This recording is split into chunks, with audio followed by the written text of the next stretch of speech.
3ds Max open करते हो तो आपको कुछ इस तरह से विंडो दिखेगा। ठीक है, आपको घबराने की ज़रूरत नहीं है। हम जितना हो सके हर एक पॉइंट को कवर करने की कोशिश करेंगे इस कोर्स के सीरीज़ में। हो सकता है ये वीडियो बहुत बड़ा हो जाए, मैं आपको डिटेल में एक्सप्लेन करने की कोशिश करूंगा। तो चलो हम धीरे धीरे एक एक पॉइंट को डिस्कवर करते आगे बढ़ेंगे। तो जब भी आप इंस्टॉल करने के बाद मैक्स फर्स्ट टाइम ओपन करोगे तो आपको कुछ इस तरह से दिखेगा। ठीक है, तो यहाँ पे ये जो वेलकम स्क्रीन यहाँ पे आया है, यहाँ पे इसको ऑफ कर देना यहाँ से, क्योंकि अगर इसे ऑफ नहीं करोगे जब भी आप 3ds Max दोबारा ओपन करोगे तो ये फिर से दिखाएगा।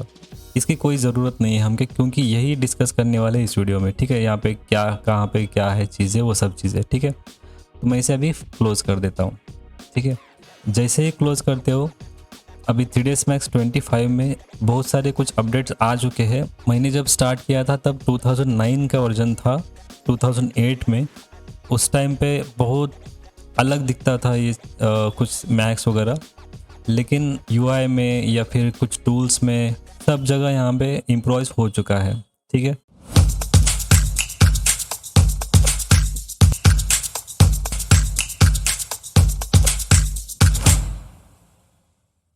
तो स्टार्ट करने से पहले कुछ चीज़ें यहाँ पे जान लेंगे हम लोग कि सबसे पहले दो चीज़ें आपको चेंज करनी है। 2025 से पहले जो भी वर्जन्स थे वहाँ पे कलर मैनेजमेंट का सिस्टम अलग था। अभी इन्होंने एक्सपर्ट लेवल के कलर मैनेजमेंट अपडेट कर चुके हैं, क्योंकि बहुत सारे जो भी रेंडर्स मार्केट में आ रहे हैं वो भी सभी एडवांस हो चुके हैं। एआई आ चुका है, सब चीज़ें एडवांस लेवल पे जा रही है। ठीक है, तो इन सॉफ्टवेयर को अभी एक्सपर्ट्स लोग भी ज़्यादा यूज़ करते हैं ना, जैसे फिल्मों में या एडिटिंग में होता है ना, वहाँ पे कुछ कलर प्रोफाइल्स को इन्होंने अपडेट कर लिया है। ठीक है, तो यहाँ पे आना है आपको रेंडरिंग कलर मैनेजमेंट। अब ये टूल पिछले वर्जन्स में नहीं दिखेगा आपको। तो एसीएस का जो भी सिनेरियो है यहाँ पे, ये डिस्कशन करने बैठेंगे तो बहुत बड़ा वीडियो बन जाएगा और इसकी ज़रूरत भी नहीं है, क्योंकि ये एक एडवांस लेवल या फिर जो आर्टिस्ट होते हैं या फिर जो सीजी आर्टिस्ट बोलते हैं ना हम लोग कि सीजीआई यूज़ करते हैं बड़े बड़े फिल्मों में, वो इतना एक्यूरेट अगर कलर करेक्शन करना है तो उनके लिए ज़्यादा प्रीफर होगा। अपने लिए इतना ज़रूरी नहीं है आर्किटेक्चर रिलेटेड। ठीक है, या फिर अगर आप कोई भी इस्तेमाल करते हो, इसमें अगर हो सकता है कि इसके ऊपर अलग से मैं वीडियो बना सकता हूं। अगर आप नीचे कमेंट कर दो तो मैं एसएस के ऊपर एक अलग से वीडियो बनाने की कोशिश करता हूं। ठीक है, तो फिलहाल हमें इस सब की ज़रूरत नहीं है। तो सिंपल यहाँ पे कलर मैनेजमेंट मोड जो भी यहाँ पे आना है और यहाँ में गैमा ओवरफ्लो करना है। गैमा ओवरफ्लो करने के बाद यहाँ पे 2.2 डिफ़ॉल्ट आ जाएगा। अब ये क्या है, कैसे है, ये आगे हम डिस्कस करेंगे। तो सिंपली यहाँ पे गैमा ओवरफ्लो सिलेक्ट करना है और यहाँ पे सेव एज सिस्टम डिफ़ॉल्ट्स करना है। जैसे इस पर क्लिक करोगे कुछ एक वार्निंग आएगा, आपको यहाँ पे यस कर देना है, ओके कर देना है। ठीक है, ये ओके करने के बाद इसको क्लोज कर लेना है। अब ये होगा कलर मैनेजमेंट अपना। अब सेकंड थिंग आपको क्या करना है, यहाँ पे प्रोजेक्ट पाथ्स होता है। तो यहाँ पे ये जो आइकॉन दिख रहा है यहाँ पे, ये क्रिएट डिफ़ॉल्ट यानी एक न्यू क्रिएट करने के लिए यूज़ करते हैं। तो जैसे ही आप क्लिक करोगे यहाँ आप देख सकते हो यहाँ पे डिफ़ॉल्ट जो अपना सी ड्राइव पे डॉक्यूमेंट जो होता है ना, वहाँ पे इसका एक स्पेशल डायरेक्टरी होता है। इस डायरेक्टरी में हर एक चीज़ आपको मिल जाएगी।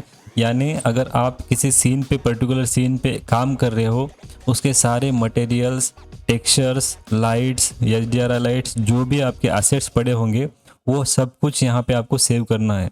तो इससे क्या होगा, इन केस अगर आप वो फाइल किसी और जगह पे जाके आपको एडिट करना है, कुछ काम करना है उस पर, या फिर आप सर्वर यूज़ कर रहे हो, आपका कोई दोस्त बाहर से काम कर रहा है, तो तब क्या होगा कि अगर मान लीजिए यहाँ पे सीन्स फाइल फोल्डर है। ठीक है, तो जो भी आपके सीन्स के मैक्स के सीन के फाइल होगी वह यहाँ पे सेव होते रहेंगे, और जो भी आपके एसेट्स वगैरह है या आर्काइव्स है वहाँ पे सब कुछ यहाँ पे सेव होगा फोल्डर में जैसे यहाँ पे दिया है मटेरियल लाइब्रेरीज वगैरह। ठीक है, रेंडर प्रीव्यूज यहाँ पे रहेंगे इस तरह से।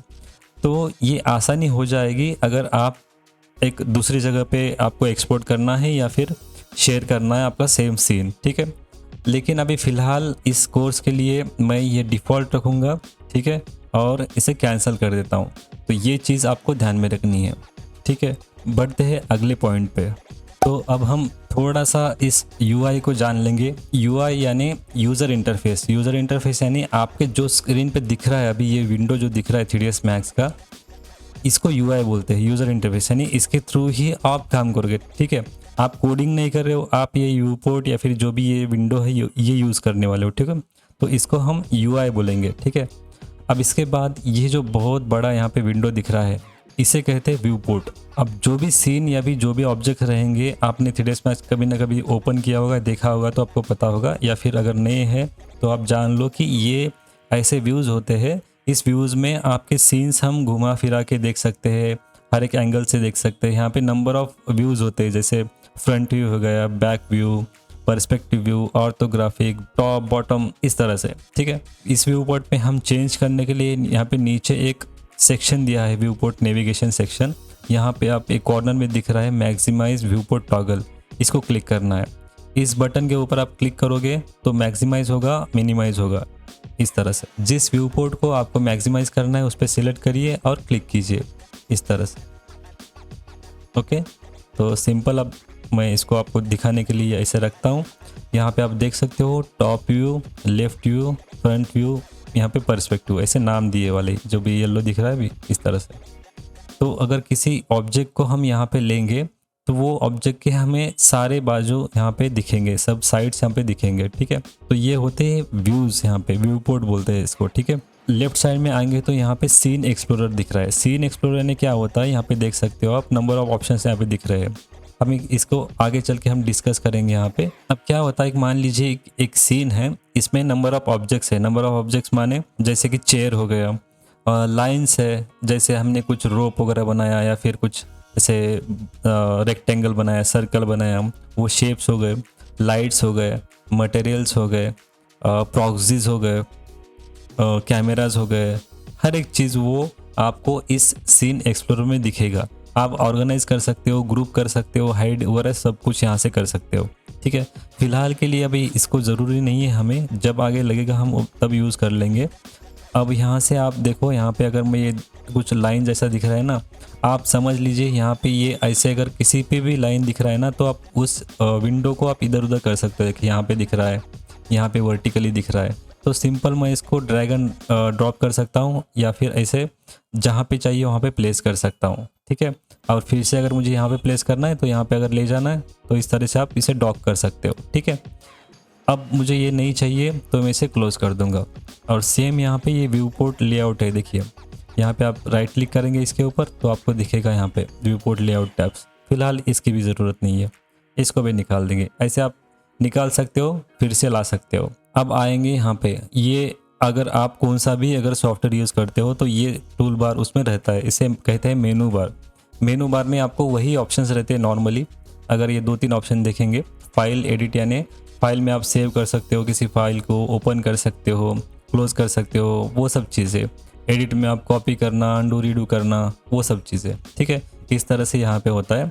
अब यहाँ उसके बाद टूल्स है, ग्रुपिंग करना होता है, क्रिएट, यानी अभी कुछ नया कुछ अगर हमें कुछ बनाना है, बॉक्स या स्पेयर, जो भी ऑब्जेक्ट्स बनाने हैं या कुछ नया कुछ क्रिएट करना है, कोई ऑब्जेक्ट ले लो आप, कार, बस या टेबल, फर्नीचर, जो बनाना है वो आप यहाँ से बना सकते हो।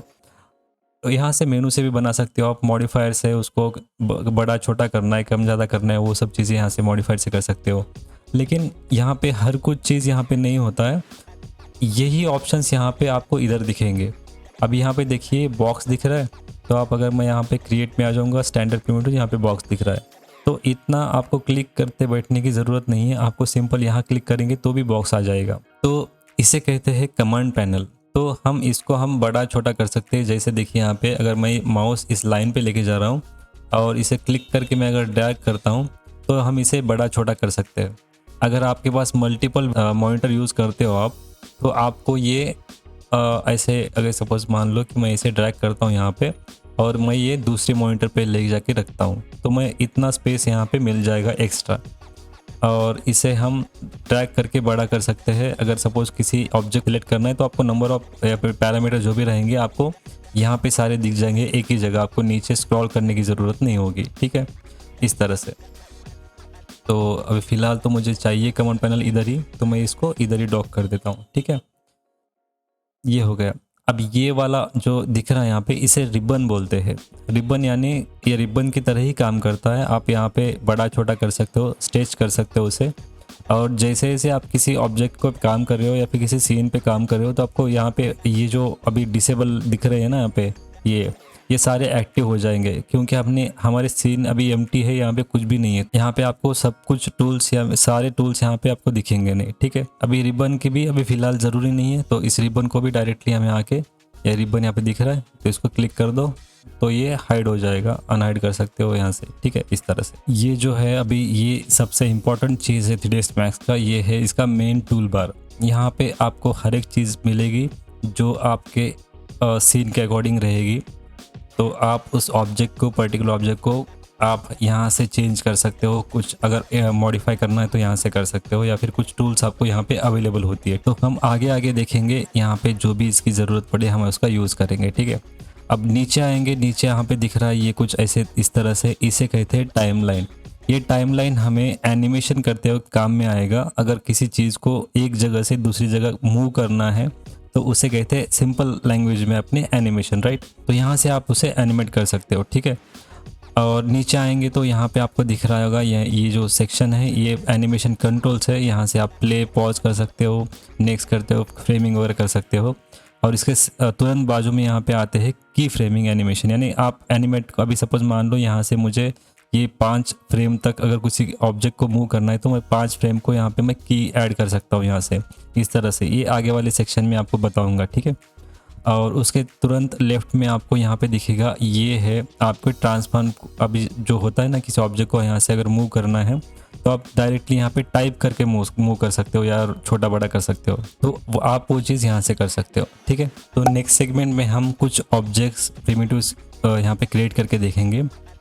अब डिफ़ॉल्ट पे यहाँ पे आप देखोगे तो ये प्लस का सिंबल दिख रहा है यहाँ पे, और इसके नीचे कुछ टूल्स दिख रहे हैं, ठीक है। यहाँ पे आप देख सकते हो स्टैंडर्ड प्रिमिटिव्स नाम दिया गया है यहाँ पे क्लिक करोगे तो यहाँ पे नंबर ऑफ और सारे ऑप्शंस है, लेकिन सिंपल अभी हम यहाँ पे स्टैंडर्ड प्रिमिटिव्स यूज़ करेंगे फ़िलहाल के लिए। क्रिएट स्टैंडर्ड प्रिमिटिव्स, और यहाँ से आप सिलेक्ट कर सकते हो। आपको बॉक्स, कोन, स्पेयर, जियोस्फीयर, सिलेंडर जो भी दिख रहा है ना, आपको हर एक चीज़ यहाँ पे है। आप इधर से ले सकते हो या फिर आप इधर से ले सकते हो। अब इसे ऑब्जेक्ट बोलते हैं, ठीक है। ये सारे ऑब्जेक्ट्स है, ठीक है। जैसे मैं सिलेक्ट करता हूँ तो ये आइकॉन, या आप इसे बटन बोल सकते हो, ये भी सिलेक्टेड हो चुका है, यानी एक्टिवेट हो चुका है। इसे अभी जब तक आप कुछ नहीं करोगे तब तक ये एक्टिवेट रहेगा, या फिर आप जितने भी आप टाइम इसे करते हो ना तब तक ये एक्टिविटी रहता है। इसे डीएक्टिवेट करने के लिए आपको यहाँ पे सिलेक्ट ऑब्जेक्ट का ये ऑप्शन प्रेस करना है आपको, तो ये निकल जाएगा अभी, ठीक है। मैं फ़िलहाल के लिए इसे Ctrl Z करता हूँ, यानी अंडू करता हूँ, देखिए इस तरह से। तो मैं फिर से बॉक्स लेता हूँ और इसे हम थोड़ी देर के लिए बड़ा कर लेंगे। सॉरी, यहाँ पे सिलेक्ट करना है और बड़ा करना है, ठीक है। अब यहाँ पे आप देखिए, एक बार क्लिक करके आपको माउस छोड़ना नहीं है। आपको दोबारा जब छोड़ोगे तो आपको लेंथ लेना है, आपको कितना चाहिए बॉक्स, इस तरह से। अब जब छोड़ोगे तब जाके आपको ऊपर वाला हेड इस तरह से, इसीलिए 3D कहते हैं इसे। 3D यानी इसका लेंथ, हाइट और विड्थ तीनों होते हैं, ठीक है। यहाँ पे जो दिख रहा है ना इसे इस तरह से, इसीलिए 3D सॉफ्टवेयर इससे काम करते हैं, ठीक है। अब ये बॉक्स हो गया। अभी आप छोटा बड़ा ले सकते हो, अभी आपको जितना चाहिए उस तरह से ले सकते हो। देखिए इस तरह से, कितना पतला कितना मोटा करना है, इस तरह से, ठीक है। कोन,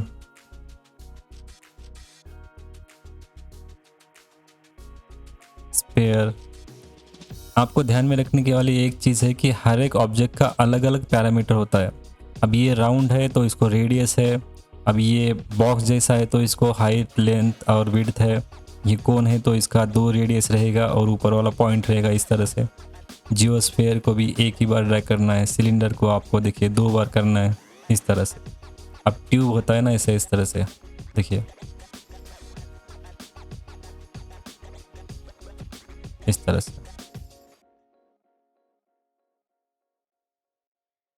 डिफ़ॉल्ट टी पॉट होता है यहाँ पे।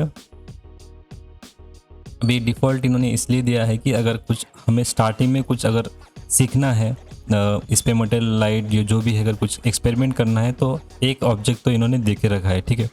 बाकी इसके अलावा इसका कुछ भी काम नहीं है यहाँ पे, ठीक है। प्लेन। अब देखिए, मैं इसको क्लिक करने के बाद डायरेक्ट दूसरे ऑप्शन पे जा रहा हूँ। ये टेक्स्ट प्लस होता है, टेक्स्ट ऐड कर सकते हैं हम यहाँ पे, वो हम आगे देखेंगे। इस सेक्शन में उसकी ज़रूरत नहीं है। अब सिंपल मैं यहाँ पे जाके इसको सिलेक्ट कर देता हूँ। अगर आपको ऐसे ही यहाँ पे जाने की ज़रूरत नहीं लगी तो आप सिंपल एक काम कर सकते हो। अगर आपका काम यहाँ पे हो चुका है इस बटन का या एक्टिवेट जो भी है, आप सिंपली यहाँ पे राइट क्लिक कर सकते हो, माउस बटन राइट क्लिक। तो इस तरह ये सारे ऑब्जेक्ट आते हैं यहाँ पे, ठीक है। यहाँ से ले सकते हो। तो फिलहाल के लिए मैं इन सब को सिलेक्ट करके डिलीट प्रेस कर देता हूँ, तो सारे ऑब्जेक्ट डिलीट हो जाएंगे अपने सीन से। मैं आपको और कुछ चीज़ें दिखा देता हूँ। यहाँ पे इस बॉक्स को क्लिक कर रहा हूँ तो यहाँ पे देखिए नीचे कुछ ऑप्शंस ऑटोमेटिकली एक्टिवेट हो जा रही है, यानी उसके पैरामीटर्स नीचे दिख रहे हैं। तो यहाँ पे देख सकते हो, यहाँ पे इसके पैरामीटर लेंथ, विड्थ, हाइट यहाँ पे 0 है, सब कुछ यहाँ पे इस तरह से। अब यहाँ पे अगर क्रिएशन मेथड देखिए, यहाँ पे बॉक्स है तो हम ड्रैग एंड ड्रॉप कर रहे हैं। मुझे डायरेक्टली एक क्लिक करने के बाद एक पर्टिकुलर सेगमेंट का बॉक्स क्यूब आना चाहिए, तो वैसे भी कर सकते हो आप। सिंपल मैं यहाँ पे क्लिक करके ड्रैग करूँगा तो आप देख सकते हो एक साइज़ का यहाँ पे आपको एक क्यूब आ रहा है। अब इसे क्यूब बोलिए या बॉक्स बोलिए, दोनों भी कह सकते हो। क्यूब इसलिए क्योंकि हर साइड से सेम लेंथ एंड हाइट है उसका और विड्थ है, ठीक है, इसलिए क्यूब। आप और एक चीज़ कर सकते हो, यहाँ पे जो सेगमेंट्स दिख रहे हैं यहाँ पे आप इसे बढ़ा सकते हो। मैं इसे सिंपल 10 करता हूँ फिलहाल के लिए और एंटर करता हूँ और यहाँ पे क्लिक एंड ड्रैग करता हूँ फिर से एक बार।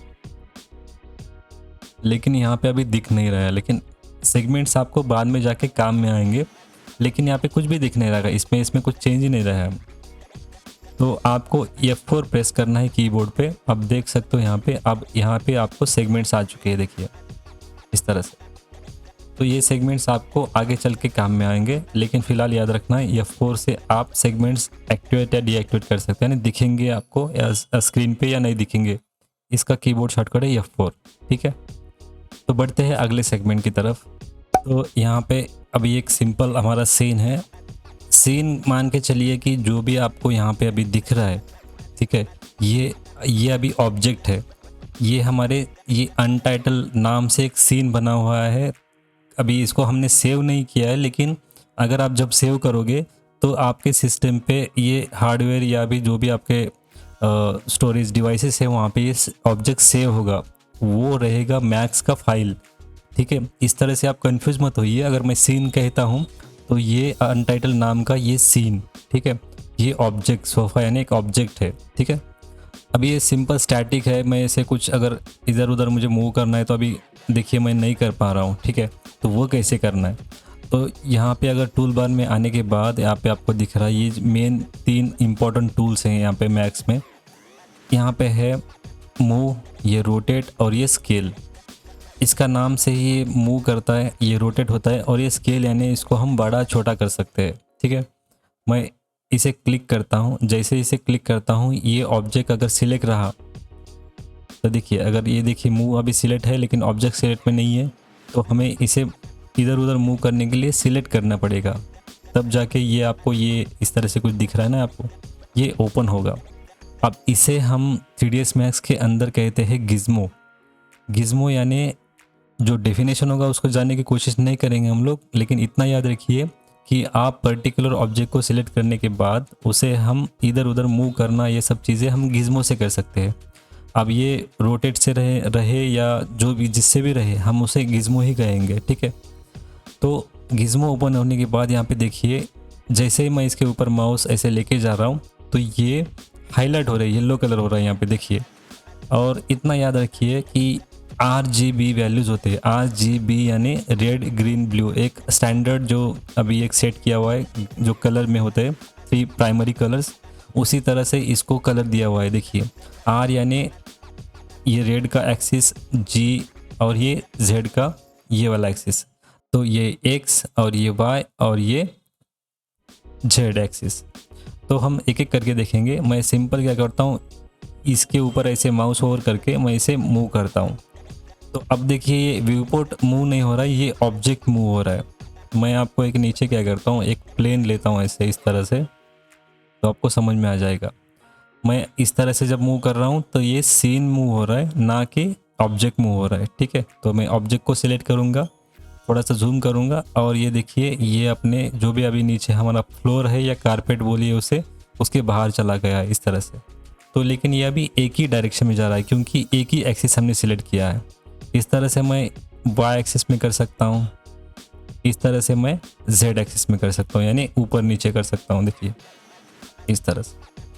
तो मुझे फिर से इसे रीसेट करना है तो कंट्रोल Z करना है। रीसेट यानी मुझे पीछे आना है एक कदम, तो कंट्रोल Z प्रेस करना है। ये तो हो गए एक एक एक्सिस में। मान के चलिए मुझे 2 एक्सिस में एट ए टाइम मूव करना है इसे, तो मैं तब क्या करूँगा, वाई एक्सिस और एक्स एक्सिस के दोनों के बीच में अगर ये दिख रहा है ना इधर येलो वाला, इसे सिलेक्ट करूँगा तो दोनों एक्सिस अभी एक्टिवेट हो चुका है। और जैसे माउस मैं हिलाऊंगा इधर उधर, तो अब क्या हो रहा है कि एक्स एक्सिस और वाई एक्सिस दोनों एक्सिस में वो मूव हो रहा है। ठीक है, इस तरह से हम जेड एक्सिस और एक्स एक्सिस में काम कर सकते हैं।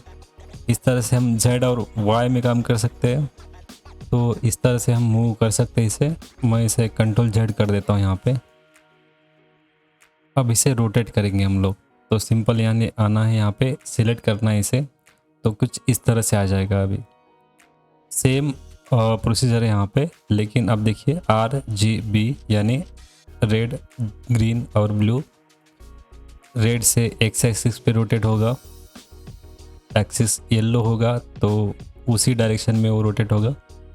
ठीक है, आप ऊपर जो यहाँ पे आप देख सकते हो, यहाँ पे नंबर्स चेंज हो रहे हैं, इसका मतलब वो एंगल 30 डिग्री से रोटेट हो चुका है माइनस में। ठीक है, इस तरह से कंट्रोल Z ये सिलेक्ट करके मैं रोटेट करता हूँ, तो ये तो इस तरह से वाई एक्सिस में रोटेट हो चुका है। और ये जो ग्रीन दिख रहा है अभी, सॉरी ये जो ब्लू था ये Z था, और ये येलो वाला अभी वाई एक्सिस पे रोटेट हो रहा है। देखिए, अब इसमें मूव टूल में 3 तरह ही कर सकते थे, एक्स वाई और Z में, लेकिन इसमें और कुछ ऑप्शन हैं। यहाँ पे देखिए, यहाँ पे अगर मैं मिडल में कहीं पे ऐसे माउस से लेके डायरेक्टली ऐसे घुमा देता हूँ तो ये रैंडमली रोटेट होता है। रैंडमली यानी सभी डायरेक्शन में जिस पॉइंट से हमने पकड़ा है उस पॉइंट से रोटेट होगा। ठीक है, इस तरह से कंट्रोल Z। और एक बाहर देख सकते हो आप, एक अलग से एक आपको सर्कल दिख रहा है यहाँ पे।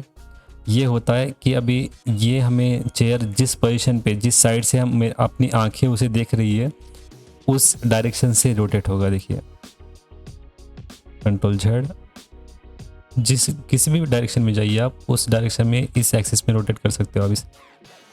ठीक है, इस तरह से। लेकिन ये उतने काम में नहीं आती, ये वाला और ये बीच वाला ये होता है ना ऐसे, इस तरह से, क्योंकि इस तरह से कोई भी ऑब्जेक्ट हम रोटेट नहीं करेंगे। एक तो इस डायरेक्शन में करेंगे, मुझे ऐसे ऐसे रखना होता है, या फिर मुझे या भी चेयर है, कोई अदर ऑब्जेक्ट है तो वैसे हो सकता है। अगर मुझे ऐसे रखना है ऐसे कर सकते हैं, लेकिन मैं ऐसे क्यों रखूँगा इसे। ठीक है, या फिर मैं उसे ऐसे क्यों रखूँगा, करेक्ट, इस तरह से। अब सिंपली चलो एक बॉक्स लेता हूँ मैं यहाँ पे आपको दिखाने के लिए, और ये ऑलरेडी हमने देखिए इसे ऑफ नहीं किया था, तो मैं इसे रैंडमली ऐसे रोटेट नहीं करेंगे ना। अभी ये ऐसे क्यों रखेंगे इस बॉक्स को। हाँ, अगर कोई प्रॉप्स वगैरह बना रहे हो आप गेमिंग के लिए, ठीक है, उस तरह से ठीक है, लेकिन यहाँ पे इसकी ज़रूरत नहीं होती है हमें। ठीक है, या फिर ये भी डायरेक्शन नहीं ज़रूरी नहीं होता है। ठीक है, कंट्रोल Z कर देता हूँ, इसे डिलीट कर देता हूँ। ये हो गया मूव, रोटेट सॉरी। और यहाँ पे हम सिलेक्ट करेंगे तो ये आता है स्केल, तो हमें ऑब्जेक्ट सिलेक्ट करना पड़ेगा तब जाके ये दिखेगा इस तरह से। अब यहाँ पे भी same X Y Z axis यानी Z एक्सिस, 3 एक्सिस होते हैं हम, और इस वर्ल्ड में यानी 3 एक्सिस वर्ल्ड में हम एक्स एक्सिस में स्केल कर सकते हैं। स्केल यानी अब मान के चलिए कोई रबर का जैसे रबर होता है ना अपना, तो 2 साइड से हम खींच रहे हैं या 2 साइड से प्रेस कर रहे हैं उसे, तो उस तरह का सिचुएशन यहाँ पे बन जाता है। देखिए, या फिर Z एक्सिस में। अभी आप मान के चलिए आपको अभी आपको ऐसे लग रहा होगा कि ये क्या हो रहा है, लेकिन इन फ्यूचर आपको ये चीज़ें काम में आएगी। ठीक है, सेम इसी तरह से 2 एक्सिस में हम इसका स्केल कर सकते हैं, यहाँ से भी और यहाँ से भी। और सबसे अच्छी बात, इसको जब आप मिडल में माउस लेके जाओगे तो ये जो 3 एक्सिस है, ये ट्रायंगल पूरा का पूरा येलो हो रहा है, इसका मतलब ये यूनिफॉर्मली स्केल होगा, यानी उस पोजीशन से ये जैसा है वही पोजीशन वैसे ही रहेगा, लेकिन स्केल बड़ा या छोटा होगा। देखिए, वैसे ऐसे पिंच स्क्वीज नहीं हो रहा है, इस तरह से नहीं हो रहा, राइट। ओके, तो इस तरह से 3 एक्सिस में भी काम करता है। अब लेकिन यहाँ पे आने के बाद देखिए एक छोटा सा ऐसा ट्रायंगल जैसे दिख रहा है यहाँ पे, तो यहाँ पे अगर क्लिक करके पकड़ेंगे माउस तो आपको यहाँ पे नंबर ऑफ ऑप्शन दिखेंगे यहाँ पे। ठीक है, तो ये यूनिफॉर्म स्केल में स्केल है ना, यही आपको ज़्यादा काम में आएगा। ये स्केल अपने को उतना काम में नहीं आता है। ठीक है, इस तरह से ये स्केल हमें उतना काम में नहीं आएगा। ये हमें ये देखिए ये वाला, तो इस तरह से कुछ हो जाता है ये। तो हमको सिर्फ और सिर्फ चाहिए ये वाला यूनिफॉर्म स्केल वाला, ठीक है। आप प्रैक्टिस करने के लिए ट्राई आउट कर सकते हो उसे। अब ये तो हो गए इस तरह से हम यहाँ से हिलाने का, ठीक है, इधर से। लेकिन सपोज मान के चलिए मुझे नंबर से मुझे इसे ऊपर नीचे करना है। अब तो यहाँ पे देख सकते हो आप, अब ये एक्स पोजीशन वाई पोजीशन पे कहाँ पे है, ये अपने सेंटर से दूर है, ठीक है, तो ये वाला।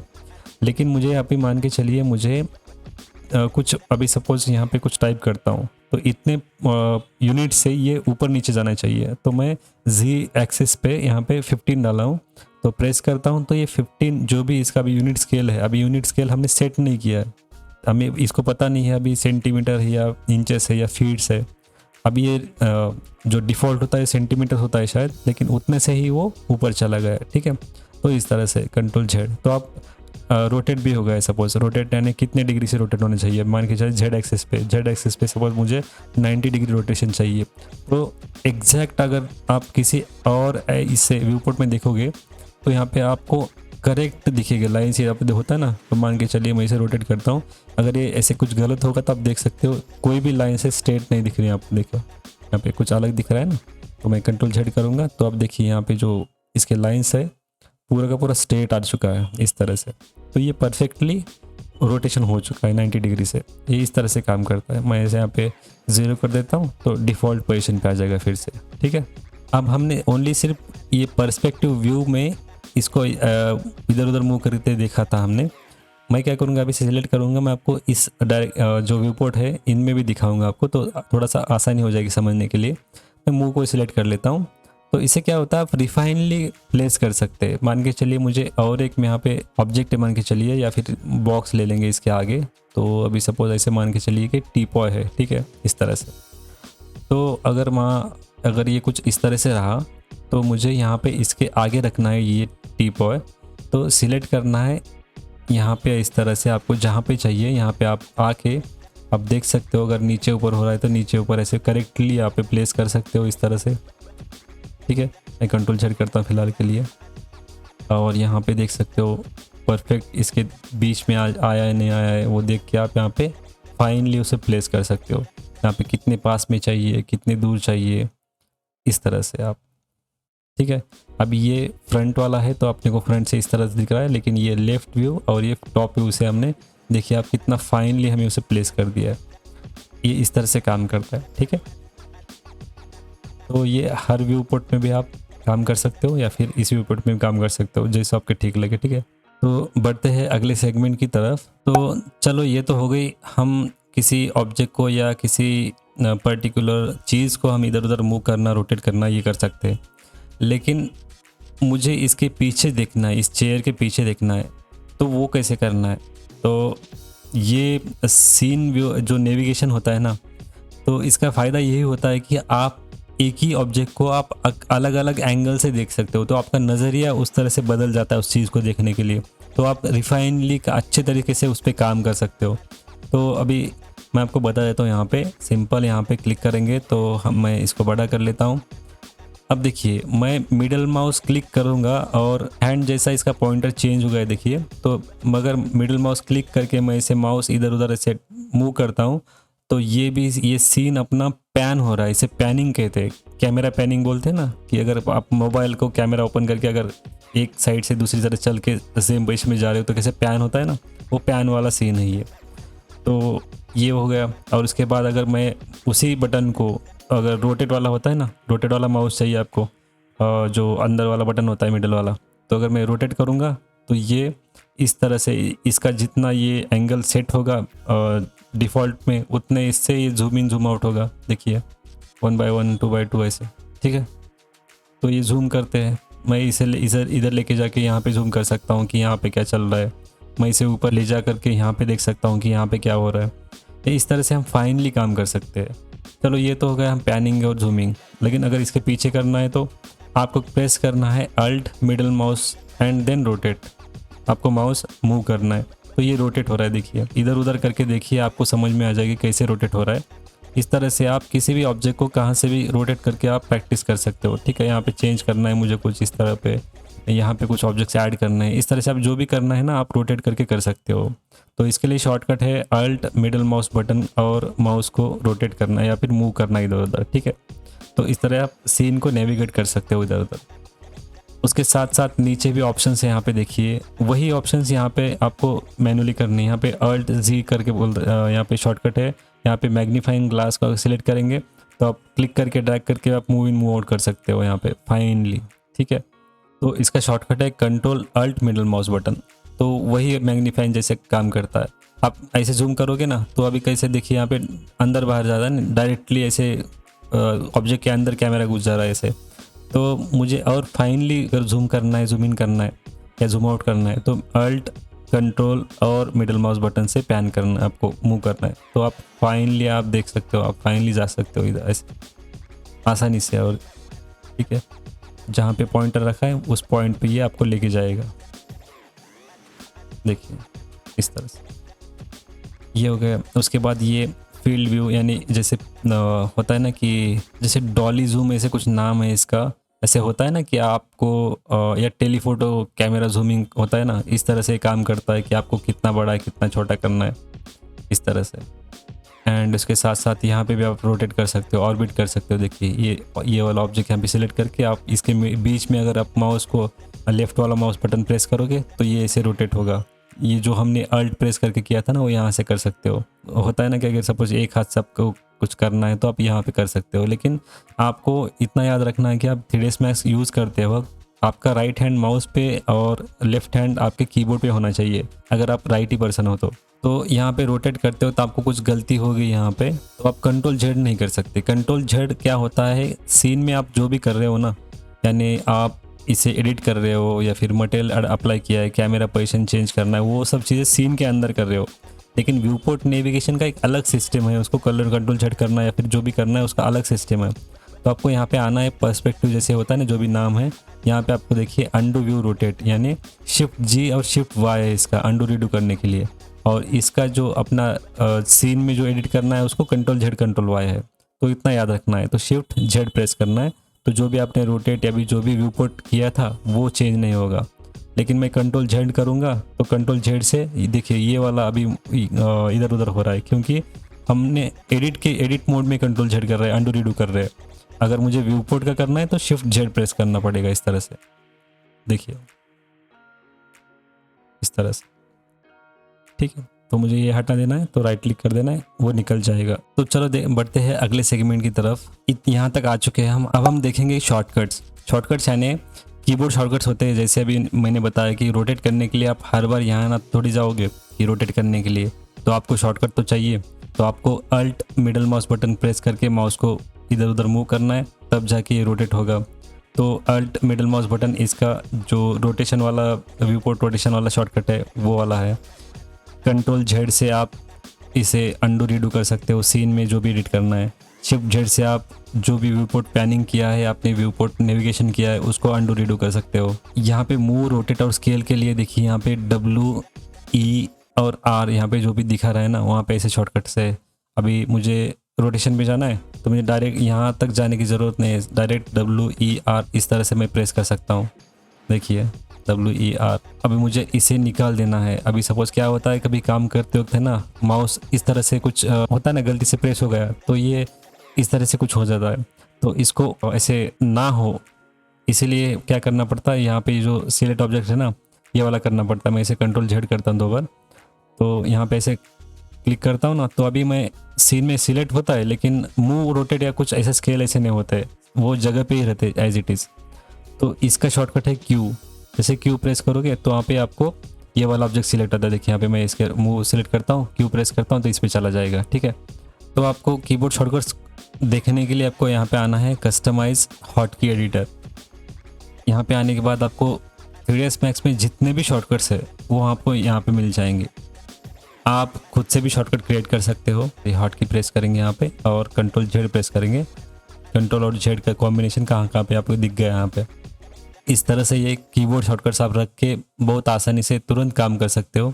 आप यहाँ से चेक कर सकते हो या एक्शन चेक कर सकते हो। यहाँ से अभी बॉक्स होता है, मैं बॉक्स टाइप करता हूँ। यहाँ पे देखिए बॉक्स लिखा है तो बॉक्स के लिए यहाँ पे कोई शॉर्टकट नहीं है, तो आप चाहे तो इसे कुछ शॉर्टकट दे सकते हो। मैं अभी सपोज बॉक्स के लिए बी है ना इनिशियल, यहाँ पे बी प्रेस करता हूँ तो देखिए बी को शॉर्टकट कुछ होता तो यहाँ पे वो लिख के आता कि ये बी है ना ऑलरेडी किसी काम के लिए वहाँ पे असाइन किया हुआ है, लेकिन यहाँ पे कोई काम उसको दिया हुआ नहीं है, तो मैं असाइन कर दिया और इसे डन कर दिया सपोज़, और इसे सेव कर देता हूँ। तो वो है ना वो कीबोर्ड का जो भी हमने अभी चेंज किया था वो वहाँ पे सिस्टम में उसका एक लॉग फाइल क्रिएट होकर सेव हो जाता है। तो मुझे जब भी बॉक्स लेना है तो मैं सपोज मान लो बी प्रेस कर दिया तो ऑटोमेटिकली बॉक्स सिलेक्ट हो जाए। देखिए मैं इसे ड्रैग करूँगा, उसके बाद बॉक्स लेना है इस तरह से। तो देखिए आसानी से हमने कितना, एक क्लिक में हमने यहाँ तक जाने की ज़रूरत नहीं पड़ी यहाँ पे, या फिर यहाँ से लेने की ज़रूरत नहीं पड़ी। इन फ्यूचर आपके जो भी नेसेसरी काम होते हैं आप शॉर्टकट्स में आप उसे लगा के आप यूज़ कर सकते हो, ठीक है। तो इसी तरह से यहाँ पे क्या होता है, देखिए यहाँ पे कुछ ऐसे लाइंस दिख रहे हैं, तो इसे 3ds Max में कहते हैं ग्रिड। ये ग्रिड होता है, ग्रिड यानी एक मेजरमेंट का एक बॉक्स होता है कि इतना बॉक्स एक पर्टिकुलर इसका जो भी यूनिट है उतना सेंटीमीटर बाय सेंटीमीटर का एक बॉक्स है, इस तरह से इसका मेजरमेंट होता है। आप उसे चेंज कर सकते हो लेकिन उसकी कोई ज़रूरत नहीं है फ़िलहाल के लिए। लेकिन अभी सपोज़ मुझे ये देखिए ये भी सेम कलर और ये भी सेम कलर दिख रहा है, मुझे हाइड करना है तो जी प्रेस करना है। जी यानी ग्रिड का ऑन ऑफ टॉगल होता है। ये जिस व्यू पोर्ट में नहीं चाहिए वहाँ पे माउस ओवर लेके जाना है, माउस लेके जाना है और जी प्रेस करना है। देखिए फिर से चाहिए तो उस व्यू पोर्ट में लेके जाना है और जी प्रेस करना है इस तरह से।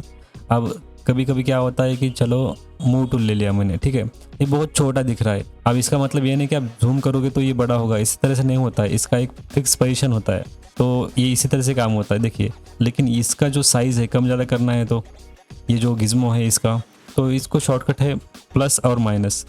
मैं इसको प्लस कर रहा हूँ तो ये बड़ा हो रहा है, माइनस कर रहा हूँ तो छोटा हो रहा है। देखिए इस तरह से कोई कोई होता है ना, सपोज उतना दिख नहीं रहा है तो मैं उसको बड़ा छोटा कर सकता हूँ मीन टाइम, अगर कभी ज़रूरत पड़ी तो। और इतना कोई मायने नहीं रखता कि आपको कितना बड़ा रखना है कितना छोटा रखना है, आपकी ज़रूरत के हिसाब से आप कर सकते हो, ठीक है। ओके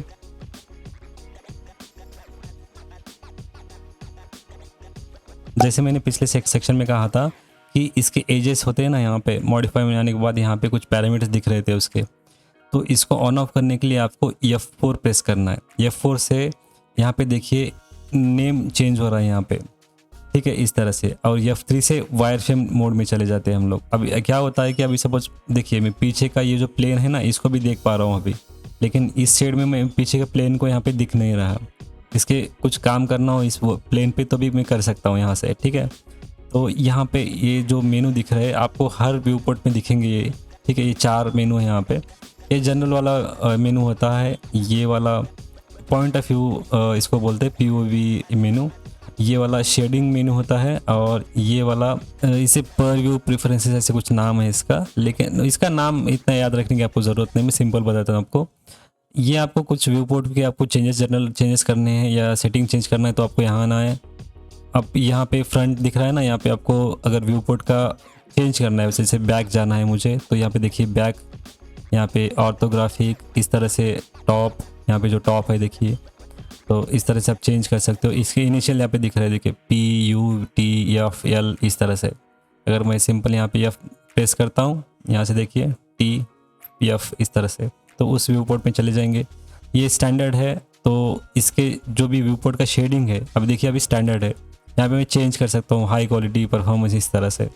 लेकिन इससे ज़्यादा इंपॉर्टेंट ये वाला सेक्शन है वायर फ्रेम में। देखिए अब डिफ़ॉल्ट क्या है, वायर फ्रेम ओवरराइड। मैं इसे अगर ऑफ कर देता हूँ ये शेडेड व्यू पोर्ट में आ गया, डिफ़ॉल्ट शेडिंग में आ गया। इसके पीछे सपोज कोई ऑब्जेक्ट है, मैं इसको इसके पीछे लेके जाता हूँ अभी, देखिए तो अभी ये दिख नहीं रहा है हमको, तो क्योंकि ये इसीलिए काम में आता है ना कि अगर कोई इसी ऑब्जेक्ट पे काम करना है या इसका टेक्सचर कैसे दिख रहा है ये सब देखना है तो शेडिंग वाला व्यू पोर्ट काम में आता है। बहुत सारे ऑप्शन है, फैसेट्स है या बाउंडिंग बॉक्स है, आपको जैसे जैसे ज़रूरत पड़ती है ना उस तरह से ये काम में आते रहते हैं इस तरह से। अब हिडन लाइन देखिए, हिडन लाइन यानी पीछे सेम अपना शेडिंग जैसा ही दिख रहा है, पीछे वाला बॉक्स नहीं दिख रहा है। देखिए यहाँ से जस्ट इतना ही दिख रहा है, इसके पीछे नहीं दिख रहा है। यहाँ पे देखिए यहाँ तक नहीं दिख रहा है, यहाँ से दिख रहा है, और इसके ये जो बॉक्स है टीपॉय अपना उसके पीछे नहीं दिख रहा है। तो इस तरह से इसको क्ले मोड भी रख सकते हो आप, और F4 प्रेस करके आपको शेडिंग में इसके वायर फ्रेम भी दिखेगी आपको, क्ले विथ एज फेसेस इसका नाम है, ठीक है। इस तरह से उसके साथ स्टाइलाइज भी कर सकते हो आप, कार्टूनी तरह कलर पेंसिल इस तरह से, लेकिन ये इतने काम में नहीं आते, ठीक है। ये देना है इसलिए दिया है उन्होंने, लेकिन ये कार्टून जो टून आर्टिस्ट होते हैं, टूनिस्ट ऐसे बोलते हैं ना, उनके लिए काम में आता है। लेकिन ये अपने लिए इतना काम में नहीं आता है। तो सिंपल हम इसे क्ले रखूँगा या डिफ़ॉल्ट शेडिंग रखूँगा और यहाँ से F3 प्रेस कर देता हूँ। तो F3 से क्या होगा, हम वायर फ्रेम मोड में चले जाएंगे। सेम यहाँ पे भी वैसे ही करना है, या फिर जो भी रिपोर्ट में काम करना है सेम वैसे ही होता है। आपको सिलेक्ट करना है, यहाँ से कर सकते हो प्ले या ऐसे इस तरह से, और वायर फ्रेम वगैरह इस तरह से F3 प्रेस करना है। F3 से वायर फ्रेम मोड, F4 से शेडेड विथ एज फेसेस दिखता है, ठीक है, इस तरह से। तो यहाँ पे ये बटन इस तरह से काम करते हैं, ठीक है। आपको इतना याद रखना है कि अगर व्यू पोर्ट चेंज करना है तो यहाँ से कर सकते हो आप। मुझे टॉप वाला व्यू यहाँ पे चाहिए, देखिए, लेकिन शेडिंग नहीं चाहिए तो F3 प्रेस कर दिया। शेडेड चाहिए तो F3 प्रेस कर दिया फिर से। शेडेड विथ एज फेसेस चाहिए तो F4 प्रेस कर दिया, इस तरह से, ठीक है। अभी यहाँ पे बैक जाऊँगा तो यहाँ पे टॉप ही रह जाएगा, क्योंकि हमने अभी टॉप किया था इसको। तो फिर से जाने के लिए P प्रेस करना है, F3 प्रेस करना है और इसे रोटेट कर लेना है इस तरह से। तो ये बन गया अपना पर्सपेक्टिव व्यू, ठीक है। ये इस तरह से काम करता है। अभी हो सकता है किसी के सिस्टम में ये लाइंस है ना ठीक से दिखती नहीं है, ठीक है, थोड़ा सा ऐसे जैगी होता है ना कि थोड़ा सा रफ दिखती है। तो आप यहाँ पे आके ये कॉन्फ़िगर व्यू पोर्ट से दिख रहा है ना, आप यहाँ से ले सकते हो, या फिर व्यूज़ यहाँ से भी आप कॉन्फ़िगर, देखिए व्यू पोर्ट कॉन्फ़िगरेशन दोनों में सेम ओपन हो जाएगा। यहाँ से आप यहाँ से भी ले सकते हो, ठीक है, सेम विंडो ओपन होगा। तो यहाँ पे देखिए एंटी अलाइजिंग क्वालिटी है ना, यहाँ पे 4x दिख रहा है, अभी यहाँ डिफ़ॉल्ट 0 होता है। तो आपको ये 0 तो नहीं रखना है, 2x अभी आपके सिस्टम कितना आपको सपोर्ट कर रहा है उतना आप 8x देख के रखिए, या 4x जो भी आपको सपोर्ट कर रहा है। और ये delay complete view port redraw जो दिखा है ना, यहाँ पे आपको 0 कर देना है। तो इतना चेंजेस करना है यहाँ पे, 2 चेंजेस। और एक चीज़ बता देता हूँ आपको, ये बैकग्राउंड है। बैकग्राउंड यानी, एक मिनट में आपको दिखा देता हूँ। अब देखिए पर्सपेक्टिव में क्या हो रहा है कि अभी सपोज मान लीजिए मैं ग्रिड ले लिया यहाँ पे और इस प्लेन को डिलीट कर दिया। तो देखिए मैं जैसे इधर लेके जा रहा हूँ ना, तो ग्रिड का कलर तो सेम है, लेकिन इधर आने के बाद ये कुछ इस तरह से गायब हो जा रहा है। तो इसका मतलब क्या है कि ये जो व्यू पोर्ट है ना, ये व्यू पोर्ट का ग्रेडियंट है। देखिए नीचे वाइट है, ऊपर डार्क है, लेकिन अदर व्यूज़ में वैसे नहीं है। अगर 2D व्यू पोर्ट है आपका तो ग्रे ऐसे ग्रेडियंट नहीं दिखेगा, लेकिन आपका अगर पर्सपेक्टिव है, शेडेड व्यू पोर्ट है, तो मान के चलिए मैं इसे यहाँ से शेडिंग कर देता हूँ, तो देखिए अभी ग्रे हो गया। तो यहाँ पे भी सेम ऐसे करके देखो, यहाँ पे भी ग्रेडियंट हो गया और यहाँ से भी सेम ग्रेडियंट हो गया। तो सिंपल मैं क्या करूँगा, किसी प्लस में जाके कॉन्फ़िगर व्यू पोर्ट करूँगा, बैकग्राउंड में आऊँगा और यहाँ पे देखिए use customise user interface solid colour, gradient नहीं लूँगा मैं। ये डिफ़ॉल्ट क्या था, सिंक्रोनाइज। अगर मैं यहाँ पे अगर 2D से 3D में जा रहा हूँ, यानी पर्सपेक्टिव में जा रहा हूँ, या फिर शेडिंग व्यू पोर्ट में जा रहा हूँ, तब जाके ये ऐसे ऑटोमेटिकली सिंक हो रहा है। लेकिन मुझे वैसे नहीं चाहिए। Use customise user interface solid colour करना है, अप्लाई करना है, ओके करना है। अब देखिए ये ग्रिड अगर मैं पास में भी लेके आऊँ ना, तो ये सेम कलर में रहेगा, देखिए। तो इस तरह से काम करने में आसानी होगी और आंखों को भी उतना तकलीफ नहीं होगा, इतना याद रखना है आपको। लेकिन इसका एक प्रॉब्लम है, ये जो अभी हमने सेटिंग चेंज किया था ये बैकग्राउंड वाला, ओनली सीन के लिए है, ना कि हर जैसे होता नहीं कि हमने कीबोर्ड सेट कर लिया तो वो आप किसी भी सीन में कुछ भी काम करो वो शॉर्टकट्स आते रहेंगे, आप यूज़ कर पाओगे। आपने ये जो किया था अभी सेटिंग, ये आपको हर व्यू पोर्ट में हर सीन में दिखेगा, लेकिन ये जो सेटिंग है आपको हर बार करना पड़ेगा। यानी ये इसका एक ड्रॉबैक है, ये स्ट्रिक्ट नहीं होता है, ये उस ओनली सीन के साथ ही रह जाता है। सीन का जो भी फाइल है ना, उसके लॉग फाइल में, उसके मेटा डाटा में वो सेव हो जाता है, लेकिन ये जो इसका UI सेटअप है उसके साथ ये सेव नहीं होता है, ठीक है, इतना याद रखना है। इसके साथ साथ और कुछ देखेंगे यहाँ पे। अब मैं इसे रीसेट कर देता हूँ, या फिर इस सबको मैं सिलेक्ट कर लेता हूँ, फिलहाल के लिए मैं डिलीट कर देता हूँ। इस तरह से ला के रखा हूँ। अब इसका शॉर्टकट है जेड से क्या होता है, अब यहाँ पे देखिए ऑप्शन आइसोलेट होता है। आइसोलेट यानी अगर सपोज मान लो ये सीन में ऐसे होता है ना कि कहीं दूर पे कोई ऑब्जेक्ट है, इस तरह से इधर उधर चले गए, तो घबराने की ज़रूरत नहीं है, आपको सिंपल जेड प्रेस करना है। जेड प्रेस करने से क्या होगा कि मान लो अभी इस सीन में 2 ऑब्जेक्ट है इस तरह से, या 5 है कहीं दूर, तो ऐसा सीन कुछ है, तो जेड प्रेस करूँगा ना, तो सीन में जो अगर सिलेक्ट ऑब्जेक्ट होगा कोई, तो वो सामने आ जाएगा। अगर कोई भी ऑब्जेक्ट सिलेक्शन में नहीं है, देखिए मैंने सिलेक्शन हटा दिया है यहाँ पे और यहाँ से ऐसे किया है ना, तो जब जेड प्रेस करूँगा तो हमारा सीन जितना है इसमें ये भी ऑब्जेक्ट है, ये भी है और ये भी है, तो जितने भी हमारे सीन में ऑब्जेक्ट्स है वो हमारे आगे आ जाएंगे। यहाँ पे भी same Z Z Z press करता हूँ तो वो अपने सीन में आ गए। तो मैं सिंपल क्या करूँगा, इन दोनों को एक मिनट, मैं इसको अगर सिलेक्ट करता हूँ, जेड प्रेस करता हूँ तो ये ऑब्जेक्ट के सामने आ गया देखिए। तो मैं इसको सिलेक्ट करता हूँ और इसमें आके जेड प्रेस करता हूँ तो यही ऑब्जेक्ट आ गया। लेकिन मैं इसको सिलेक्ट करता हूँ, जेड प्रेस करता हूँ तो ये ऑब्जेक्ट आ गया अपने हमारे आगे। तो इससे क्या होगा, सपोज मुझे इस पर ही काम करना है ना, तो तब जाके ये अपने को काम में आ जाएगा ना। अब देखिए अगर मैं ऐसे रोटेट करता हूँ तो रोटेट देखिए मुझे अनइवन रोटेट हो रहा है। मैं अभी इस पर काम करना है तो मैं ऐसे इस पर देखिए कहीं किधर जा रहा है, वो चले जा रहा है ना। लेकिन जब अच्छी बात है कि इसको जेड प्रेस करने के बाद आप इसको रोटेट करोगे ना तो उतना ही चेयर उतना ही सोफा रोटेट हो रहा है, देखिए उसके इर्द गिर्द रोटेट हो रहा है, ये मुझे कहना है। ठीक है, इस तरह से। तो सिंपल मैं इसे डिलीट कर देता हूँ और जेड जेड जेड प्रेस कर देता हूँ यहाँ से। तो इससे क्या होगा कि जो अब हमारा सीन है वो पूरा का पूरा जूम होके आएगा। अब रही बात, अभी ये 4 व्यू पोर्ट ऐसे आ गए तो हम इतने ही कर सकते हैं क्या? मैक्सिमम तो 4 कर सकते हैं, लेकिन हम इसे थोड़ा सा इधर उधर कर सकते हैं। जैसे कि अभी देखिए यहाँ पे जैसे ही मैं इसे इन दोनों के बीच में ऐसे ला रहा हूँ ना तो माउस का पॉइंटर चेंज हो रहा है। देखिए मैं इसे छोटा बड़ा कर सकता हूँ, मुझे एक व्यू पोर्ट ऐसे बड़ा चाहिए, इस तरह से मैं काम कर सकता हूँ। इन दोनों को छोटा ऐसे भी काम कर सकता हूँ, या फिर मिडिल में पकड़ के मैं ऐसे सभी को मैं इधर उधर कर सकता हूँ यहाँ से, इस तरह से। और अगर ये रीसेट करना है तो रीसेट आप अंडू नहीं कर सकते, जैसे मैंने कहा यहाँ पे आपको बीच में आना है, राइट क्लिक करना है और रीसेट लेआउट करना है। तो रीसेट लेआउट से ये पूरा का पूरा जैसे रीसेट है वैसे आ जाएगा। तो उस व्यू पोर्ट लेआउट टैब को यहाँ पे लाने के लिए यहाँ पे सिंपल आना है, राइट क्लिक करना है यहाँ पे और यहाँ पे आना है। यहाँ से यहाँ पे देखिए व्यू पोर्ट लेआउट टैब दिख रहा है। जैसे ही क्लिक करोगे यहाँ पे आपको नीचे नीचे आ जाएंगे वो लेआउट, इसके नीचे जा रहा है वो अभी। तो मैं इसे छोटा कर देता हूँ, आप देख पा रहे हो यहाँ पे। तो इसके नीचे चला गया था वो। यहाँ पे देखिए अभी ये 4 वाला ऑप्शन है, क्वाड 4 यानी ये और ये 4। और इस पर क्लिक करूँगा तो यहाँ पे देखिए अब नंबर ऑफ लेआउट्स है यहाँ पे। तो अगर मान के चलो मुझे इधर 3 रखना है और इधर बड़ा वाला 1 रखना है तो मैं सिंपल इसे क्लिक करूँगा तो देखिए ये वाला बड़ा हो गया और ये 3 यहाँ पे टॉप फ्रंट और लेफ्ट यहाँ पे 3 छोटे छोटे आ गए। सपोज मुझे मान के चलिए मुझे ये इस तरह से चाहिए तो मैं अलग अलग व्यू पोर्ट में ऐसे अलग अलग काम कर सकता हूँ। देखिए अगर नहीं चाहिए तो डिलीट टैब कर देना है, इस तरह से। ये हो गए टैब चेंज करने की बात। ठीक है, आप इस तरह से कर सकते हो, या फिर दूसरा तरीका है लेकिन वो आपको अभी एडवांस हो जाएगा, वो मैं आपको बाद में बताऊंगा। तो एक ही इसमें मैं बताऊंगा तो ये बहुत बड़ा लंबा हो जाएगा वीडियो। मैं इसको 2-3 सेक्शन में जितना हो सके आपको डिटेल में समझाने की कोशिश करूंगा और जितने पॉइंट्स है सारे पॉइंट्स कवर करने की कोशिश करूंगा। तो हो सकता है कि बहुत बड़ा वीडियो बन जाए, आपको भी बोर ना हो। आप 6-7 घंटे बैठ के एक ही वीडियो देखने के बजाय आप ऐसे छोटे छोटे सेगमेंट में करके कुछ अच्छे से प्रैक्टिस करें। ठीक है, मिलते हैं अगले वीडियो में।